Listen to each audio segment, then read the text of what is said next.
Good morning, everyone, and welcome to day 23 of our 30 series. We're lucky today to be joined by Pam Mahoney. Pam is an adjunct instructor at SUNY Canton. She's teaching a class this semester in sports psychology. And then she's able to bring a lot of light to our conversation today, which is student athletes and coronavirus, and what can we do to really, do our best to move through this in a positive way. Pam brings the expertise of a former college athlete. She played soccer and hockey in college. Her husband is a Division III lacrosse coach, and she has 3 sons, two of which are college athletes and one of which is a high school athlete. And all of them lost their seasons this spring the quarantine or the coronavirus. So I guess welcome, Pam. Thank you for taking time to join us. Appreciate it. Thank you. And want to ask you just to share a little bit kind of what's going on in your household. You've seen this from a lot of different perspectives. Right. Similar to how our other student athletes are getting along at this point in the quarantine, we're finding ways to keep busy and productive and stay safe. So I think it's important maybe to explore some of those routines that we're getting into and maybe help share some ideas with others. Okay, great. So I guess we'll just start. We received quite a few questions, which I appreciate. We've kind of incorporated them into a list that Pam and I have gone through together, and to hopefully get the most we can out of this session. The first question is specific to those spring sport athletes who lost their season. What can they do to move forward in a healthy way when there's a real sense of mourning for what may have been? And I can give, an example from our perspective. Our team, we came off a conference championship, we're ready to roll.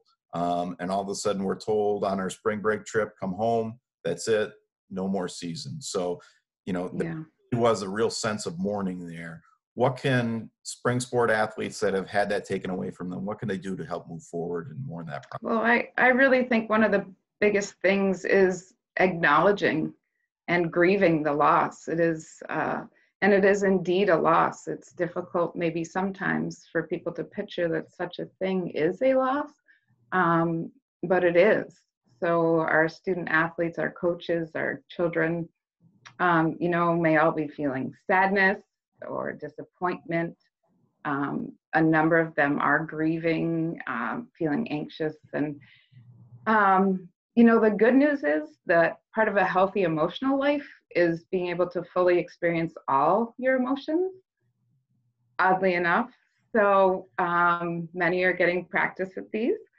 And you need to recognize that it is okay. It's okay to be feeling that way. Great. Next question. One thing specific to the quarantine that we all seem to have is that we all seem to have more time on our hands right now. So as athletes, sometimes that can be a pitfall. We have these schedules between school and our workouts and, maybe study halls. When we have all this time on our hands, what can we do to use it in a positive manner? Right. Well, I think probably most importantly, and you've touched on this, is establishing a routine. Even with all this time, that is the peril. So you want to make sure that you try to get into a routine each day.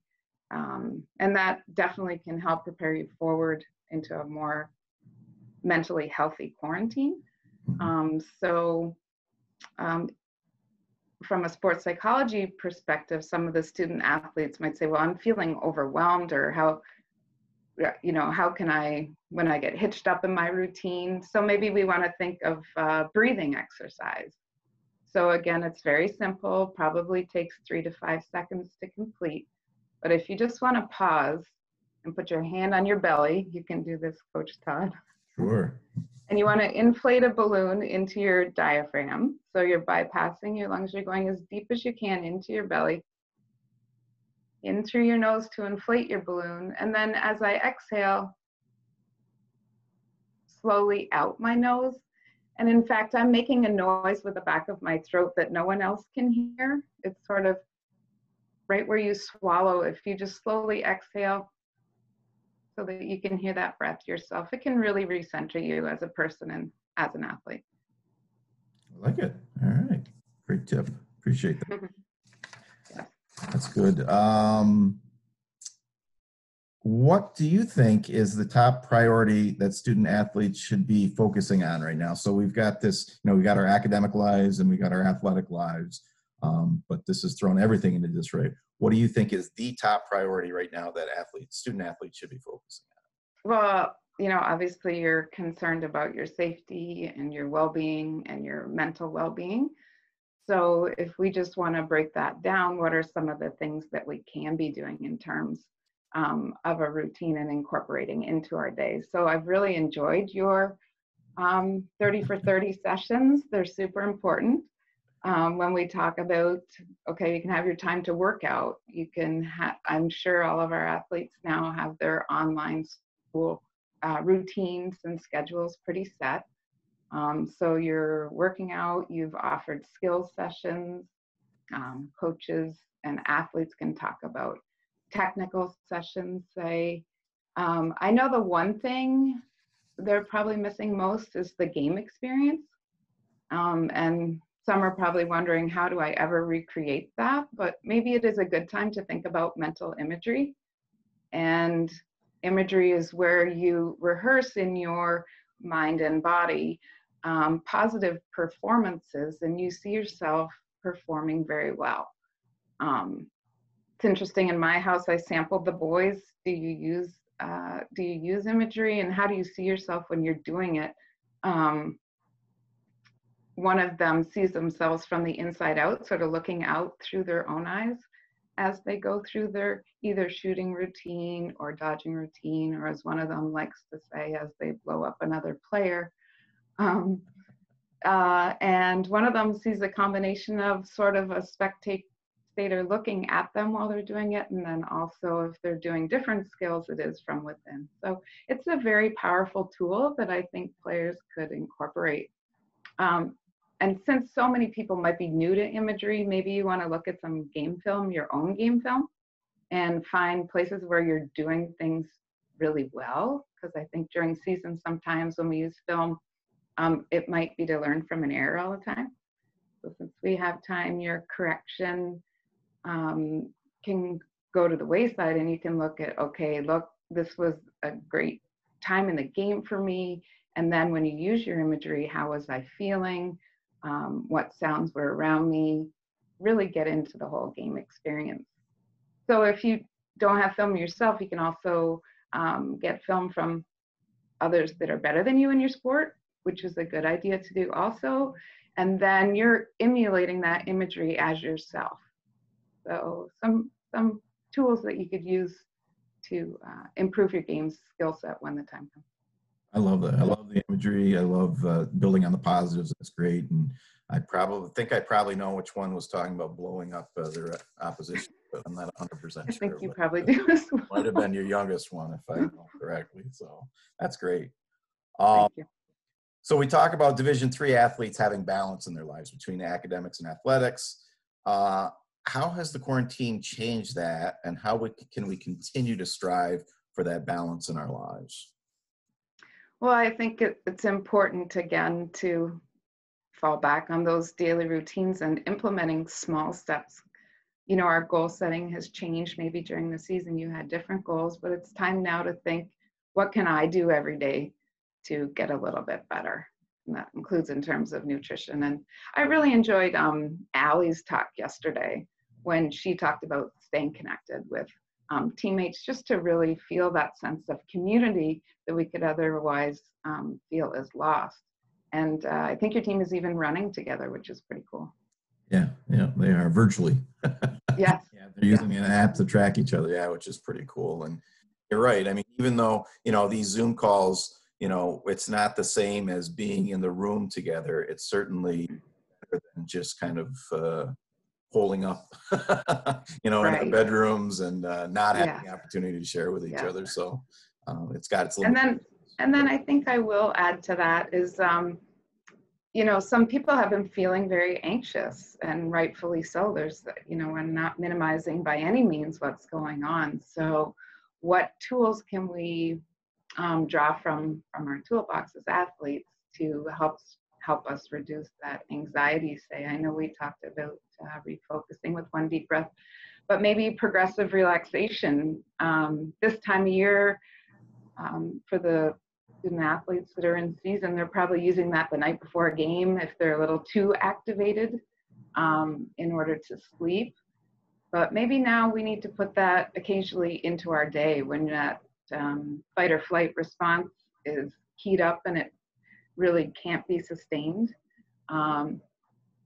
Take 10 minutes and go to a quiet, dark room and really practice and hone in on that skill. And there are many people that do that on YouTube, as well as in my class. So rather than walk you through a progressive relaxation exercise, it's essentially just contracting and then completely relaxing the muscle groups in your body so that you can dial it down and really find a place where you're comfortable.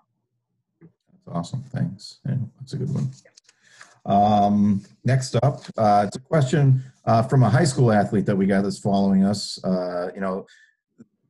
Concern on their part a lot about, not being seen in summer tournaments, not having the opportunity to even be seen this spring.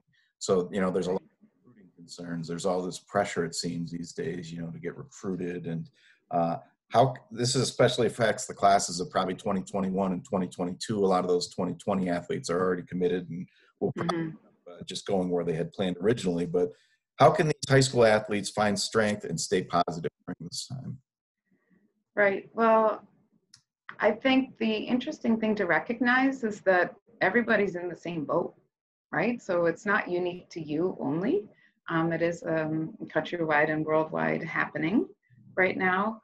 And it's not only the athletes that are in uncharted waters, it's the coaches as well, right? So they're going to have to figure out new ways to identify these athletes and to see them.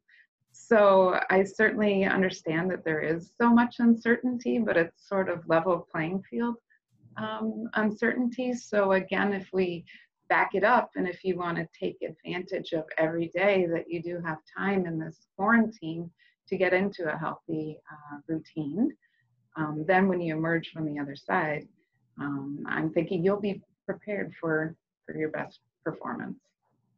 That's great advice.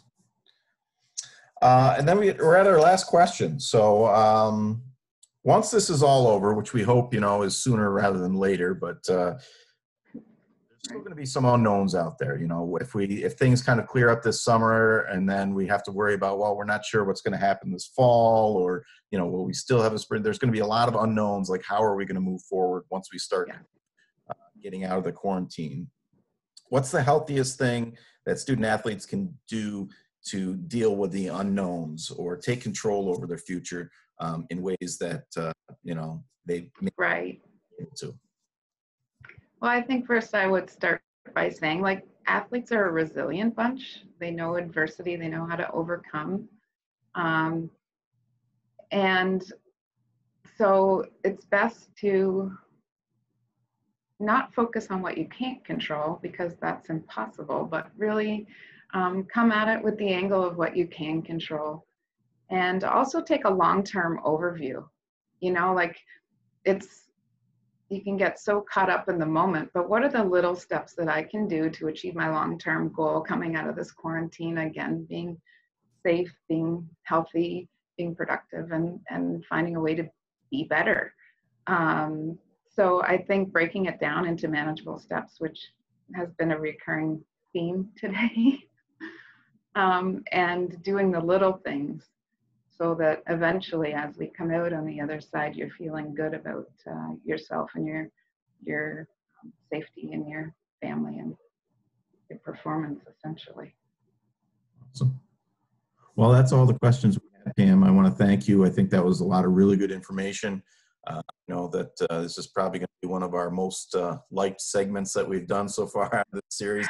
We had really some of the most useful tips in it in terms of our mental game, what we can do to emerge successfully. So thanks for taking time today, and my best to you and your family. And thank you.